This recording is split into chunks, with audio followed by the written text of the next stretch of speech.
halkaan ku soo dhaweyno madaxweynaha dowladda federaalka Soomaaliyeed mudane Maxamed Cabdullaahi Maxamed Farmaajo oo booqasho noogu yimid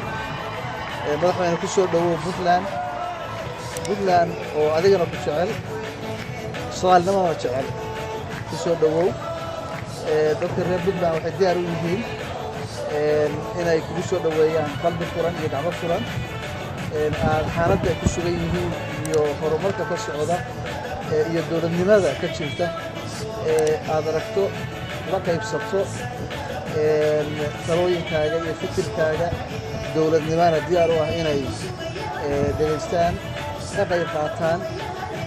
horumarka Soomaaliya geed socodka nabadda Soomaaliyeedna ay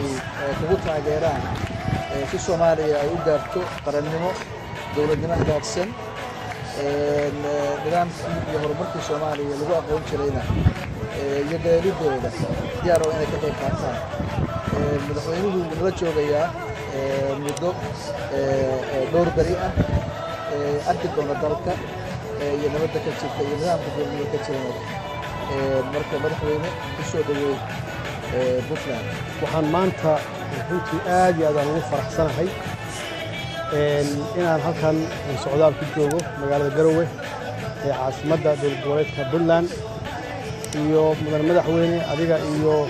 dowladdaada sida sharaf leh oo wanaagsan ee aad noogu soo dhaweyseen aniga iyo wafdigeyga xaqiiqatan laba jeer oo hore ayaan baajinay duruufo shaqo awgeed maanta aad iyo aad ayaan ugu faraxsanahay intaasoo qof oo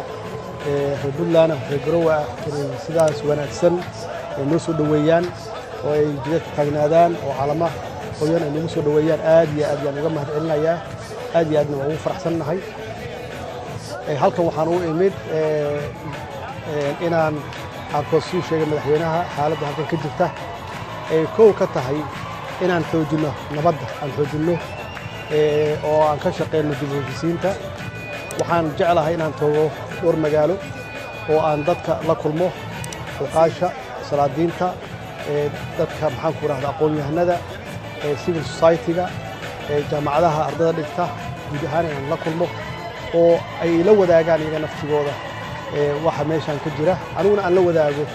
taladeeda iyo waxa aan ku biirin karo insha Allahna wax badan yaan iswadaarsan haddii la yiraahdo waxaan ku soo gabagabeynayaa